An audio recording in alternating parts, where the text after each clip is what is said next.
Lalu bagaimana Presiden Joko Widodo menjamin netralitas dalam pemilu dan sejauh apa publik bisa menguji janji itu? Kami diskusikan bersama dengan para narasumber. Bergabung saat ini Bivitri Susanti, dosen STHI Jentera, dan Wandi Tuturong, PLT Deputi 4 Kantor Staf Kepresidenan. Selamat sore semuanya, apa kabar?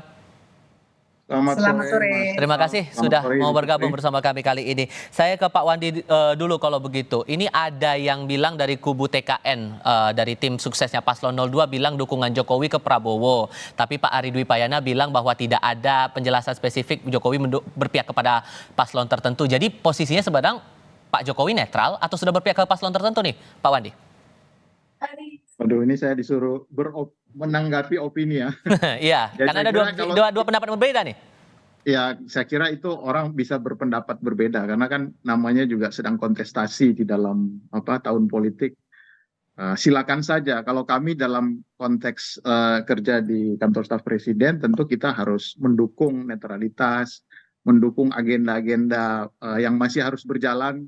Paling nggak kalau kami kan sampai 2024 ini, tahun ini, tanggal 20 Oktober, ya masih banyak yang harus dilakukan. Kerja-kerja termasuk mendorong bansos yang lebih efektif dan sebagainya itu adalah bagian dari pekerjaan kami. Jadi kalau soal opini ya silakan beropini. Kalau saya kira kami tidak akan masuk ke dalam opini tersebut ya, karena kita tetap mendukung kerja-kerja yang masuk dalam wilayah tugas pokok dan fungsi kami. Oke, jadi gimana pembuktian netralitas Pak Jokowi ini sepanjang rangkaian pemilu ini? Maksudnya gimana? Kami suruh membuktikan netralitas? Iya, jadi buktinya untuk menegaskan bahwa posisi Pak Jokowi adalah netral, tidak mendukung pada pihak-pihak tertentu begitu.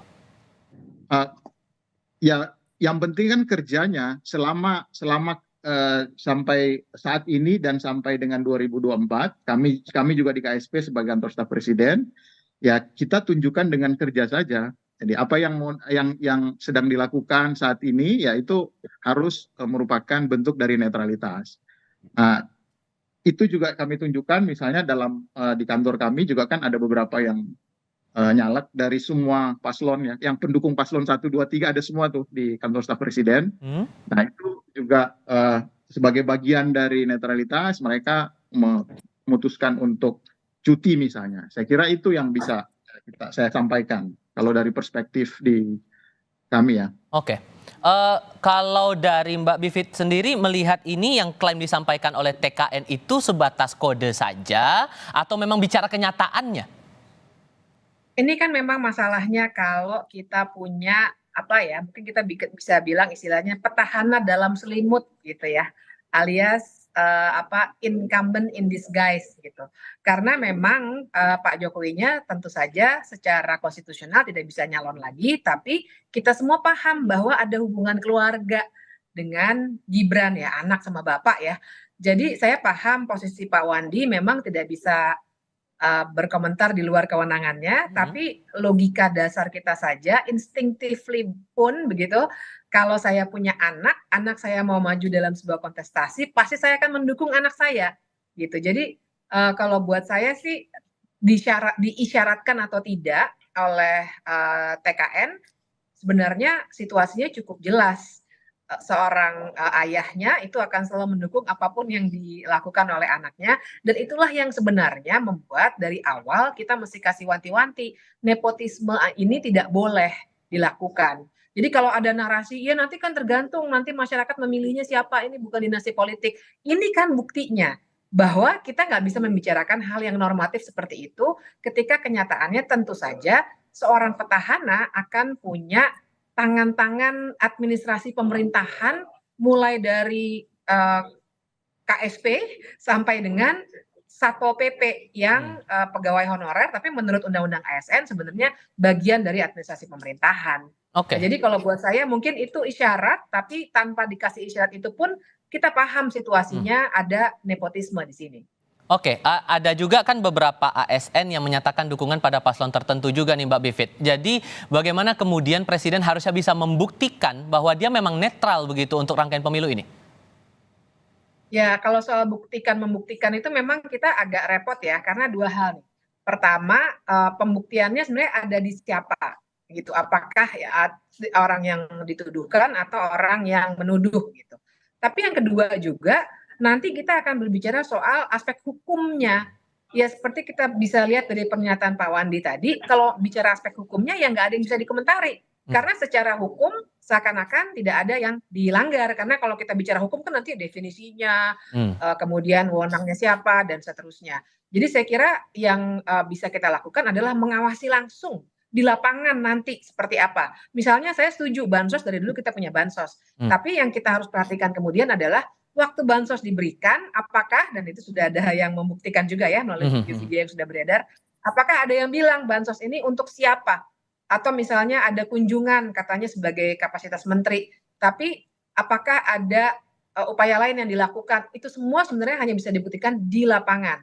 Kalau levelnya pernyataan memang akan sangat sulit untuk kita perdebatkan. Oke, dengan banyak kasus ASN diduga berpihak pada paslon tertentu nih Pak Wandi, ditambah ada dugaan bansos ini muatannya politisasi begitu, apakah hal-hal semacam ini tidak jadi presiden buruk buat pemerintah begitu di masa rangkaian-rangkaian pemilu serentak seperti ini, Pak Wandi? Ya ini kan lagi-lagi pendapat di kemudian harus ditanggapi lagi. Jadi opini dilawan dengan opini. Nah kalau saya memang saat ini dalam kondisi tahun politik, dalam situasi kampanye seperti ini kan sekarang pihak yang berwenangnya sudah ada, Bawaslu. Saya kira itu saja kita serahkan mereka untuk membuktikan jika memang terjadi pelanggaran, daripada saya beropini, ternyata di lapangan situasinya macam-macam, nah itu serahkan pada Bawaslu. Kalau dari sisi kami ya soal ke bansos ya tentu kita akan bela karena itu sesuatu yang sudah dari dulu sudah masuk dalam RAPBN, dalam APBN, dan juga kita menghadapi La Nina, El Nino dan sebagainya. Justru aneh kalau kemudian gara-gara tahun politik kemudian itu di stop. Nah dari sisi kebijakan itu semua harus dijalankan. Tetapi bahwa di bawah itu kan semuanya yang berkampanye ini kan kalau misalnya dalam konteks pilpres semua hampir semua pejabat menteri juga tidak di satu sisi, tidak satu pihak kan, semuanya juga bisa melakukan hal yang mungkin ada potensi pelanggaran. Nah itu yang harus diserahkan kepada Bawaslu untuk menilai. Kalau hanya mengomentari dari opini, ada pendapat seperti ini, bagaimana pendapat istana, ya susah, opini dilapis dengan opini. Saya kira itu tidak akan terlalu banyak manfaatnya gitu untuk di ruang publik. Tapi kemudian untuk komitmen menjaga bahwa netralitas itu bisa dijaga dan akan ada tindakan tegas bagi mereka yang tidak mengindahkan netralitas ASN itu sudah ada dipegang oleh pemerintah begitu ya Pak? Ya saya kira itu kan lagi-lagi ke Bawaslu. Itu yang dalam konteks pemilu itu kan pengadilnya di Bawaslu. Nah kita mengusahakan, kita tahu saya juga pernah ikut mendirikan komite pemantau pemilu ya di tahun 90-an.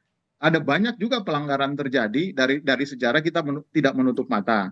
Tetapi itu sebabnya kita harus mendorong, kalau di pemerintah itu kan imparsialitas. Nah, netralitas kalau di Eropa atau Inggris misalnya sulit, tidak ada kata netralitas untuk ASN. Sebab kalau orang nyoblos di sana kan disebut tidak netral. Tetapi imparsial, melayani semua pihak. Nah, itu semangat itu, filosofi tidak pilih kasih itu yang harus kita dorong. Harus menjadi lebih baik. Tidak pernah sempurna, tapi harus terus menjadi lebih baik. Oke, penindakan atas adanya pelanggaran netralitas ini juga menjadi menarik, Mbak Bivit.